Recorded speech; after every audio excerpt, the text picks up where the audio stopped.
Senhor esteja convosco. Ele está no meio de nós. Proclamação do Evangelho de Jesus Cristo segundo Mateus. Glória a vós, Senhor.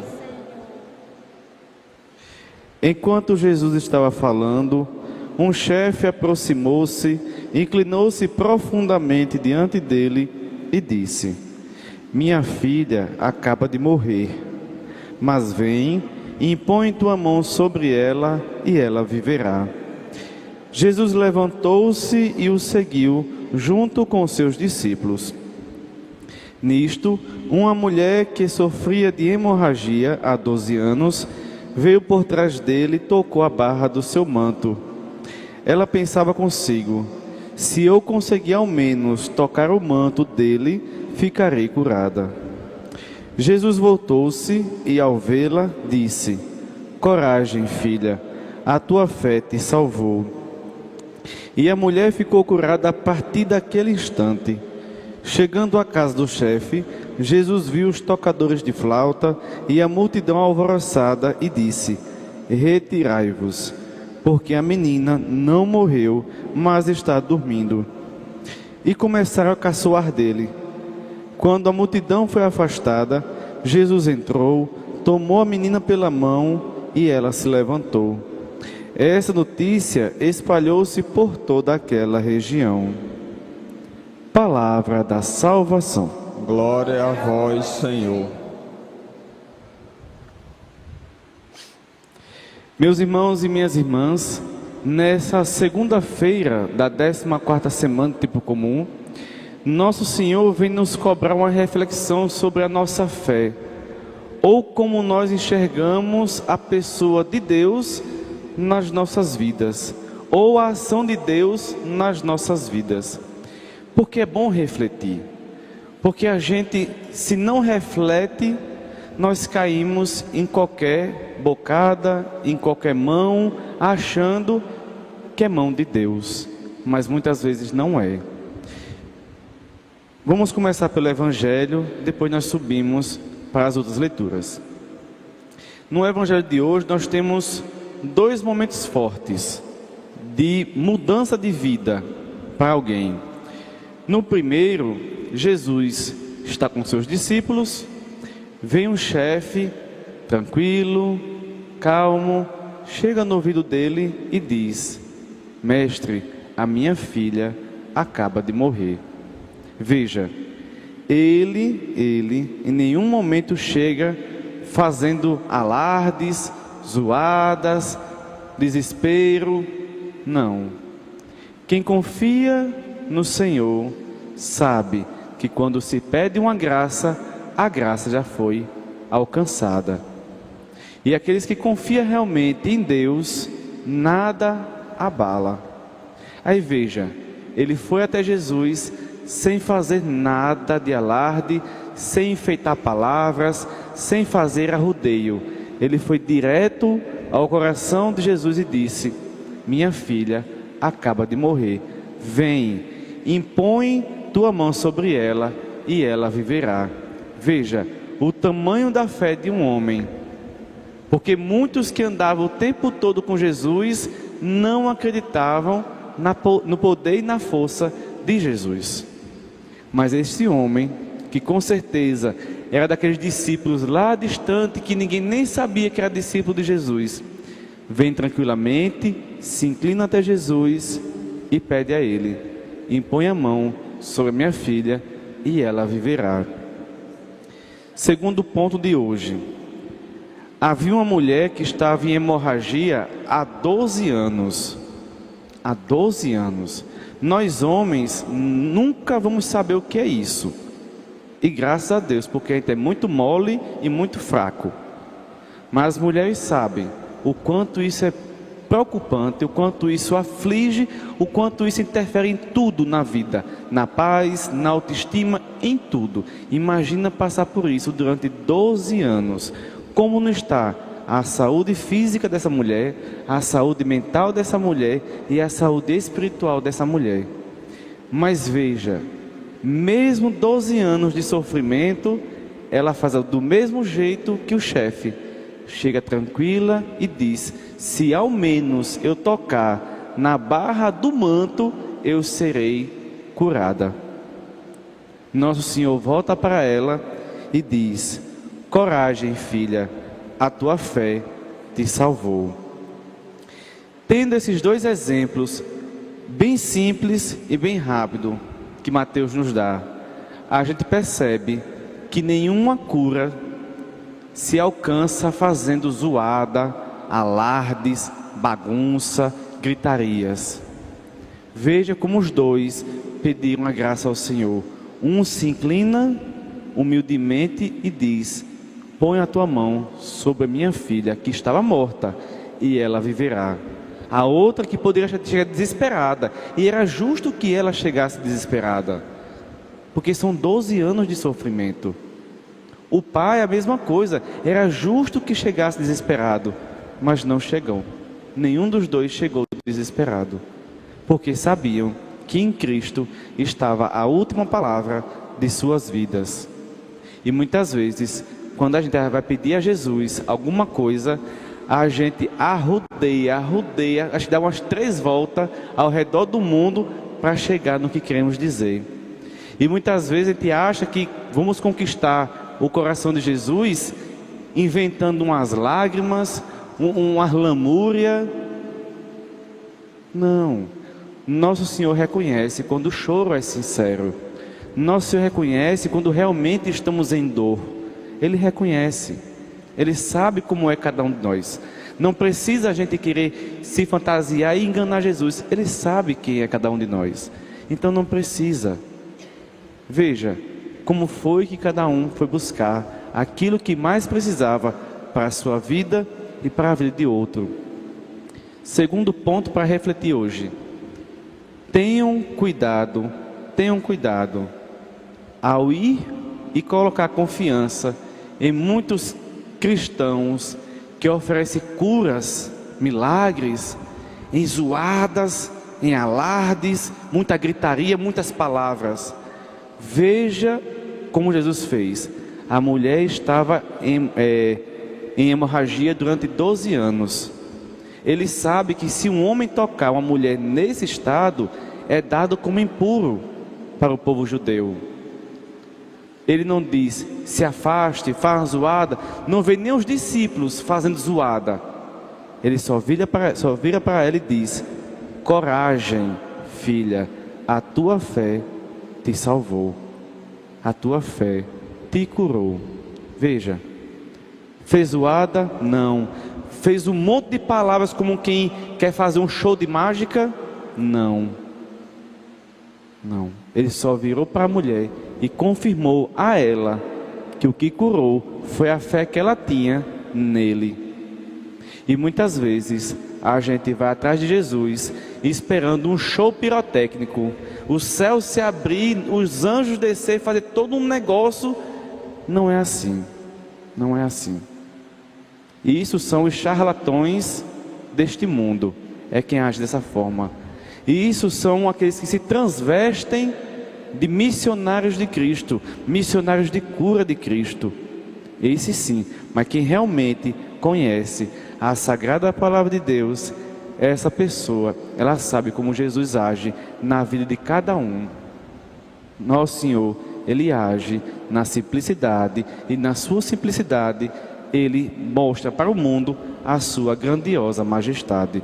Não é em zoadas, não é com muitos enfeites, muitos alardes. Não. Minha filha, coragem, a tua fé te salvou. E se a gente for acompanhar as demais curas que Jesus fez, nenhuma delas Nosso Senhor usou de muitas palavras. Ele foi direto ao ponto. Chegou e disse: levanta e anda. Veja, quando Nosso Senhor chega na casa do chefe, está uma zoada, uma gritaria, uma coisa e outra, o que é que ele faz? Retirai-vos, saia. Porque na bagunça não dá para perceber, nem dá para acompanhar ou rezar a graça de Deus acontecendo. Na bagunça não tem como a gente acompanhar a graça de Deus agindo. Veja o que ele fez com Zacarias. Deus silenciou Zacarias para Zacarias parar de falar e acompanhar com os olhos a graça da sua paternidade e da maternidade de Isabel. Aqui é a mesma coisa. Todos aqueles que estavam só fazendo zoada e não tinham fé em Jesus, ele pediu que saísse, para que não interferisse na fé daquele pai que foi pedir a vida de volta para a sua filha.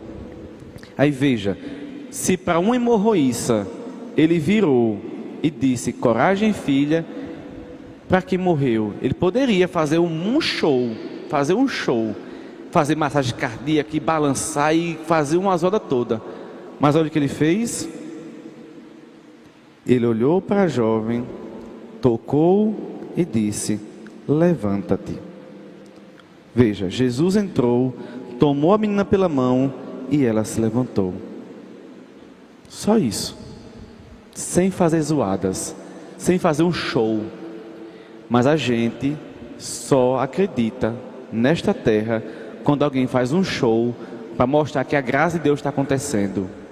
Enquanto Jesus, o Filho de Deus, fez na simplicidade, na tranquilidade, todas as curas e todas as suas, não vou dizer ressurreição, mas fez com que retornassem à vida. Tanto essa, mais para frente, o filho da viúva, e nenhum fez alarde. Nem quando Lázaro morreu, que era seu melhor amigo, ele chorou porque sentiu a dor do seu amigo que partiu. Mas só disse: Lázaro, vem para fora. Veja, nenhuma palavra estranha. Lázaro, vem para fora. Mas a gente, aqui neste mundo, está perdendo a fé, porque a gente só acredita quando fazem um show para mostrar que a graça de Deus está acontecendo, enquanto o Filho faz totalmente diferente. Por quê? A gente acredita mais num discípulo de Cristo que faz um show para o milagre acontecer e não presta atenção que o Filho, por excelência, faz na simplicidade a graça do Pai acontecer entre nós. Vamos agora para o Salmo, para entrarmos numa reflexão de vida, que a gente também, no pequeno do dia a dia, nós estamos perdendo aquilo que é a fé verdadeira em Deus. Veja, quem habita ao abrigo do Altíssimo e vive à sombra do Senhor Onipotente, diz ao Senhor: sois meu refúgio e proteção, sois o meu Deus, no qual confio inteiramente. Como está a nossa confiança em Deus? Eu vou dar alguns exemplos e não me respondam, mas tenta refletir. Não, Frei, eu confio muito em Deus, confio, mas não pode ver uma chinela emborcada, virada, não ter que desaversar, porque senão está rogando uma praga na mãe, está ofendendo a mãe, está diminuindo os dias de vida da mãe. Uma chinela de borracha virada com o solado para cima. Frei, vou comprar uma fitinha vermelha e uma figa e vou colocar no meu sobrinho para não cair nenhum olhado. Aí eu lhe pergunto: o sinal da cruz não já é o suficiente, não? A bênção de pai e mãe não já é o suficiente, não? A oração a Jesus não já é o suficiente, não? Uma fitinha tora, uma figa vai se estragar, e aí? A validade acabou? Eita, vou correr atrás de outra. Se a gente realmente confiasse em Deus inteiramente, como diz o Salmo, a gente não precisaria de penduricalhos para ser sinal de proteção. A gente não precisaria. Tem muitos que não passam nem embaixo de uma escada. Não vou não, porque dá azar. Dá azar, se você passar durante uma pintura, vai cair tinta em você. Não, foi, quebrou um espelho, misericórdia, tem que jogar sal em cima para não ter azar. Um espelho que você junta num papelãozinho para não machucar o pessoal da limpeza urbana, e pode ir na loja comprar um outro, até mais bonito. Veja, se a gente confiasse inteiramente em Jesus, confiasse inteiramente no poder de Deus, essas coisinhas do dia a dia não teriam importância. Não teria importância. Quer ver outra coisa? Frei, eu rezo todo dia o texto, aí começa aquela ladainha que a gente já conhece. Frei, mas a minha vizinha diz que fizeram uma coisa para mim. Aí eu, sim, e? Cadê sua fé? Não, foi porque na minha empresa tudo andando errado. está dando errado porque você está dando mais atenção ao que estão fazendo para você do que o que você devia estar fazendo. Então, se eu não presto atenção, me prejudico. Mas a gente não confia inteiramente em Deus. Se confiasse inteiramente em Deus, não caía essas coisas. Tirando esses símbolos mundanos, vamos trazer para os símbolos nossos, ou melhor, para os nossos sinais. A gente muitas vezes transforma também nossos sinais em amuletos mágicos. Quer ver uma coisa? Frei, se eu não sair com meu terço amarrado no meu cinto, no meu pulso, parece que eu estou desprotegido. Mas tu reza o terço que tu leva no bolso? Tu reza o terço que tu leva no pulso? Se rezar, pronto, que bom. Mas se não rezar, o texto não tem poder por si só. É a oração que o texto me indica, que me dá força na caminhada que Deus me faz caminhar. Correntinha de Nossa Senhora, medalhinha de São Bento, medalhinha de Nossa Senhora das Graças, qualquer sinal. São sinais que me lembram que eu devo ter uma vida de oração. São sinais que me recordam que eu sirvo a um Deus que pode tudo. São sinais. Mas se eu uso como amuleto, não tem serventia de nada, nem para a minha conversão. Então também tomem cuidado para não transformar aquilo que é da nossa fé, aquilo que realmente nos leva até Deus, que a gente recorda, é uma fitinha, recorda uma medalhinha. Quando a gente olha, eu digo, poxa, eu tenho que rezar. Poxa, numa tribulação, quando eu olho uma corrente, meu Deus, vou rezar. Não é amuleto, são sinais que apontam para o que eu devo fazer. Nutrir a minha vida espiritual através das orações. Então tomem cuidado para também não transformar aquilo que é nosso, aquilo que é sinal importantíssimo para a nossa fé, em amuletos, sem poder nenhum. E lembre, aqueles que confiam realmente, inteiramente no Senhor, sabem que Ele é o nosso refúgio e proteção, e nada desse mundo pode me atingir, porque eu estou abaixo da sombra do Altíssimo. E quem está abaixo da sombra do Altíssimo não sofre males nenhum. Mas se eu não confio, aí não tem como milagre acontecer. Como já disse Jesus, que um dia teve que sair de uma cidade para outra, porque ali não fez milagre, porque o povo não tinha fé. Tinha fé em tudo, menos nele. E corre o risco de nós católicos termos fé em tudo e em todos, menos em Jesus. Então tomemos cuidado e alimentemos a nossa fé através da oração e da devoção a nosso Senhor Jesus Cristo, a quem merece toda a adoração e todo o nosso ser voltado para Ele. Louvado seja nosso Senhor Jesus Cristo. Para sempre seja louvado.